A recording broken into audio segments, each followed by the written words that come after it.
안녕하세요, 장 PD님. 네, 잘 지내셨어요? 예, 잘 지냈습니다. 장 PD님이 만들어주신 그 동영상들이 지금 세간의 화제입니다. 감사드리고 예, 감사합니다. 앞으로도 잘 부탁드리겠습니다. 네. 자, 오늘은 네 번째 시간으로 건체중에 대해서 여러분과 조금 이제 생각해 보려고 합니다. 근데 이 건체중이라는 게 투석의 분야에서는 굉장히 중요하면서도 사실은 이제 환자분들한테 이제 이해시키기가 제일 어려운 그런 부분 중에 하나예요. 그래서 여러분들께서 나중에 그 환자 간호를 하실 때 이런 부분에 대해서 그 역할이 막중합니다. 그래서 이제 환자분들께 이제 잘 설명드려 주시고 환자분들이 이제 잘 투석 생활을 하실 수 있도록 하는 데 있어서 이 건체중만큼 중요한 게 사실은 이게 무엇보다도 중요하다, 이렇게 좀 생각하고 시작해 보면 좋을 것 같아요. 자, 이게 첫 번째 그림을 갖다 이렇게 좀 보시면서 여러분들이 좀 이해를 갖다 이렇게 하시면 좋을 것 같아요.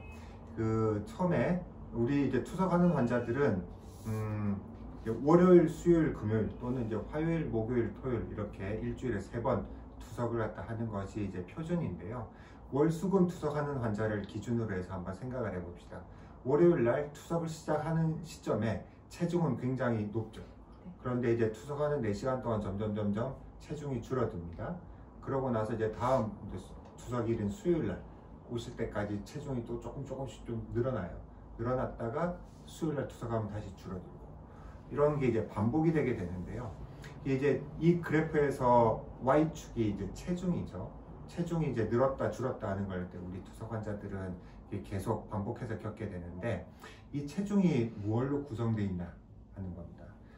그냥 간단하게 옆에 이제 물과 살로 크게 나눌 수 있다, 그렇게 제가 써놨는데요. 이렇게 이제 투석할 때마다 줄었다가 그 다음 투석까지 이제 늘어나고 또 투석하면 줄고, 이런 부분들은 그냥 물인 거죠. 물인 거고, 그 다음에 이제 기본에 이제 깔고 있는 살로 된 체중이 있습니다. 그래서 이제 물로 된 무게와 살로 된 무게를 갖다 합쳤을 때 이게 이제 그 환자의 체중이 되는데요. 이 건체중이라고 하는 것은 이렇게 투석 후의 몸무게, 투석 후 체중이 가장 이상적인 그런 몸무게를 건체중이라고 해요.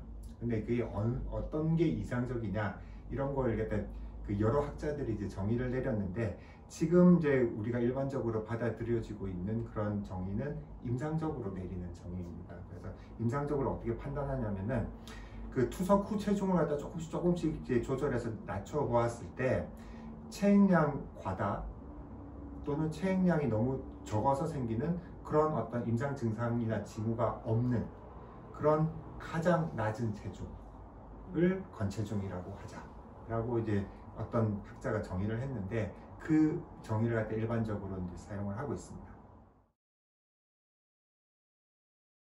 아까 제가 이제 체액량이라는 그런 정의를 단어를 썼는데요. 이 체액량이라는 게 또 좀 생소한 단어죠. 근데 이제 우리 몸을 생각해 보면 여기 이제 자료화면 나가는데 체중의 한 55에서 60% 정도는 수분으로 되어 있습니다.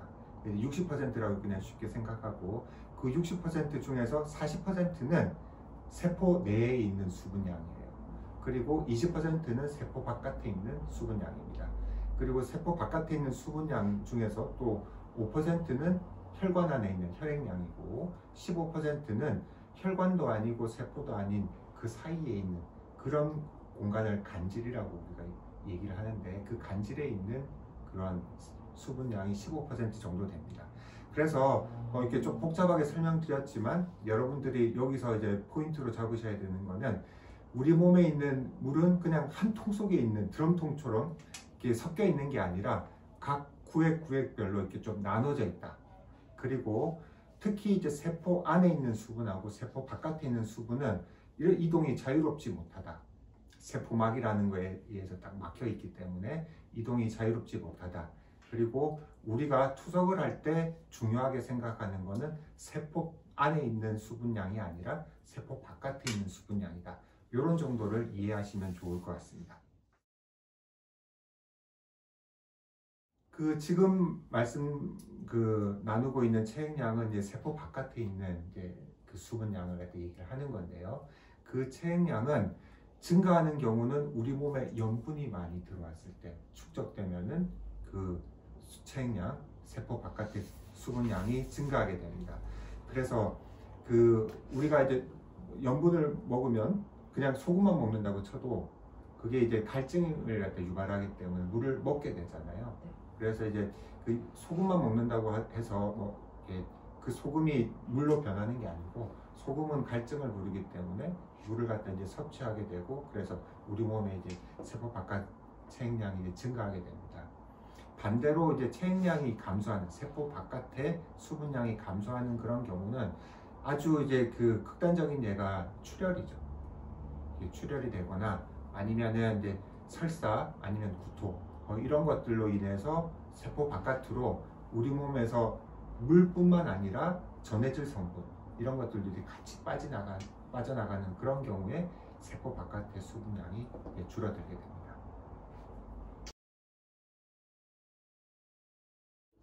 우리가 이제 그 투석을 할 때는 뭐 그냥 쉽게 생각해 보면은 핏줄에다가 혈관에다가 주사바늘을 꽂고 그 이제 피를 뽑아낸 다음에 피 속에 있는 수분량을 빼내는 거잖아요. 그렇기 때문에 투석을 통해서 한해 여과에서 제거되는 수분량은 혈관에서 일단 1차적으로 빠져나옵니다.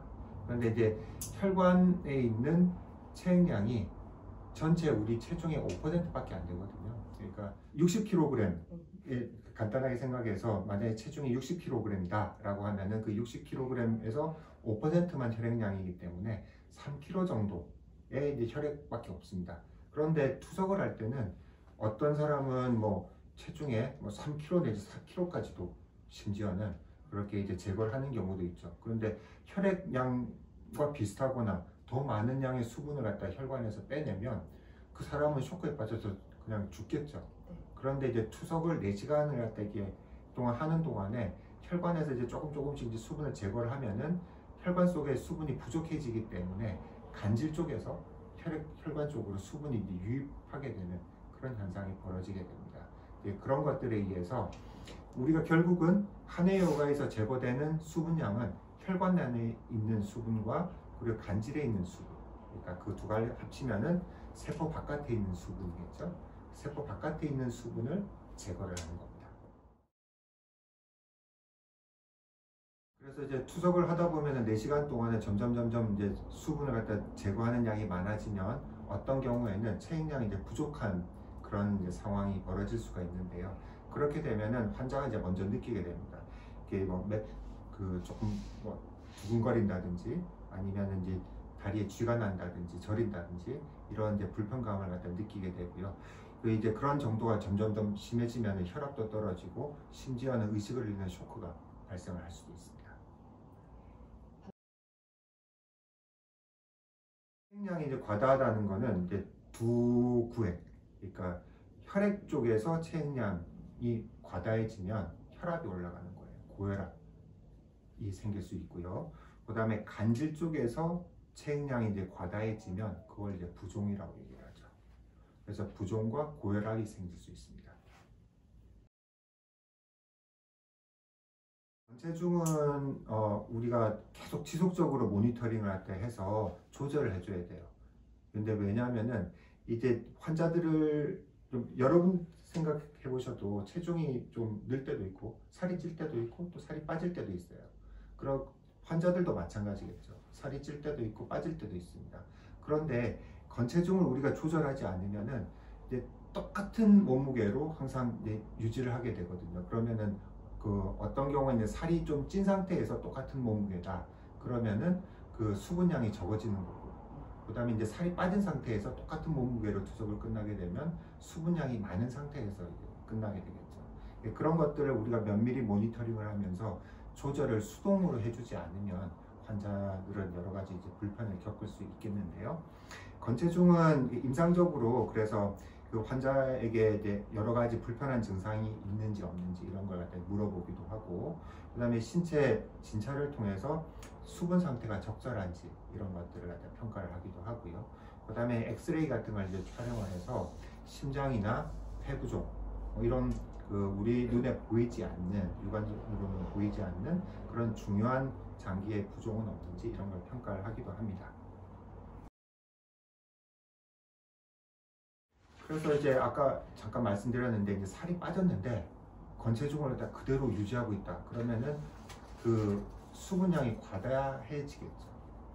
그렇게 되면은 이제 체액량 증가로 인한 혈압이 높아진다든지 아니면은 이제 부종이 남아 있게 돼서 다음 투석하러 올 때쯤 되면은 뭐 심한 경우에는 폐부종으로 인해서 호흡곤란 같은 그런 증상을 갖다 느낄 수도 있겠습니다. 이게 반대로 이게 이제 그 살이 쪘는데 건체중을 갖다 이렇게 거기에 맞춰서 조절하지 않고 그대로 유지를 하게 되면은 수분량이 부족해지게 됩니다. 근데 그 수분량이 이제 가장 부족해지는 순간이 투석이 끝날 무렵이거든요. 그래서 이제 투석이 끝날 무렵에 체액량이 부족해지게 되니까 뭐 쥐가 내리고 저리고 뭐 혈압이 떨어지는 그런 문제들이 발생할 수 있겠죠. 그래서 건체중 평가는 아주 오랜 지금 시간 동안 그냥 임상적으로 우리가 이제 이렇게 판단을 해왔는데요. 그런 것들이 좀 객관적이지 않기도 하고 그래서 이제 경험이 좀 필요하죠. 그래서 경험 많은 그 의료진과 경험이 부족한 의료진 사이에서는 건체중을 평가하는 데 있어서 상당히 좀 차이가 있을 수 있겠는데요. 그런 걸 갖다 조금 이제 객관적으로 이렇게 우리가 좀 평가할 수 있는 도움을 갖다 계속 얻고자 여러 가지 이제 고민을 해왔었습니다. 또 하나는 신부전이 심하거나 간경화가 있는 분들, 이런 분들은 육안으로 이렇게 우리가 그 체액량을 평가하는 것 같고 실제로 그 환자가 이제 가지는 그런 그 체액량하고 좀 약간 다릅니다. 그런 게 이제 조금 다른 경우에는 예를 들어서 신부전이 있는 사람들은 다리나 이런 데는 이제 땡땡 부어 있는 부종이 있을 수도 있어요. 그런데도 불구하고 실제로 이렇게 유효 순환하고 있는 체액량은 줄어들어 있어요. 그런 사람들은 다리가 부어 있기 때문에 부종을 갖다 이렇게 없애기 위해서 그 수분을 더 많이 제거하면 어떤 문제가 생기냐면은 심장이 못 받쳐줘서 혈압이 떨어지는 그런 문제가 생깁니다. 또 간경화가 있는 경우도 마찬가지예요. 간경화로 이제 복수가 있는 분들, 이런 복수가 있는 분들이 이제 체액량이 많으니까 이걸 제거하기 위해서 우리가 이제 수분을 갖다 투석으로 많이 제거를 한다. 그러면은 이런 복수 같은 거는 유효순환이 되지 않는 체액이거든요. 그렇기 때문에 그런 경우에도 혈압이 떨어지고 그런 체액량 저하의 증상이 발생할 수 있습니다. 그래서 그런 실제로 우리가 신체 검진을 하는 거랑 그 환자의 유효순환 체액량이 이제 다른 경우, 이런 경우 같은 경우도 그냥 임상적으로 판단해서는 환자에게 조금 이제 불편감을 드릴 수도 있기 때문에 좀 객관적인 그런 어떤 평가 지표가 있으면 좋겠다고 생각이 되죠. 근데 아직까지 어떤 좀 정확하게 우리가 그 판단에 도움을 받을 수 있는 그런 지표들은 사실은 많지는 않고요. 지금 이제 그래도 쓰여지고 있는 거는 바이오 임피던스 검사법, 인바디와 유사한 그런 원리에서 측정하는 건데, 그래서 그런 방법으로 이제 수분량을 평가하거나 아니면은 우리나라에서는 사용은 하고 있지는 않은데 혈장량 모니터링 하는 그런 방법이 있습니다. 이 혈장량 변화 모니터링은 투석 중에 이제 혈장량이 이제 점점 혈액 속에 있는 수분량이 점점 떨어지고 있는 걸 알 수가 있어요. 그래서 그런 게 이제 얼마나 떨어지면 혈압도 이게 저하될 수 있고 그런 문제가 발생하니까 그렇게 되지 않는 시점까지 적절하게 우리가 간의 여과량을 조절할 수 있도록 도움을 주는 방법이죠. 이런 것들이 이제 사용할 수 있다라는 거를 연구에서는 많이 되고 있지만 실제 임상 현장에서는 잘 사용되기가 좀 어려운 그런 부분들이 있습니다. 자, 오늘은 좀 굉장히 투석 환자한테 중요하고 그리고 이제 우리가 잘 이해를 해서 환자에게 이제 진료나 교육하는 데 있어서 필요했던 건체중에 대해서 알아봤습니다. 여러분들 모쪼록 도움 되시길 바라고요. 다음 시간에 또 뵙겠습니다. 그럼 안녕히 계십시오. 감사합니다.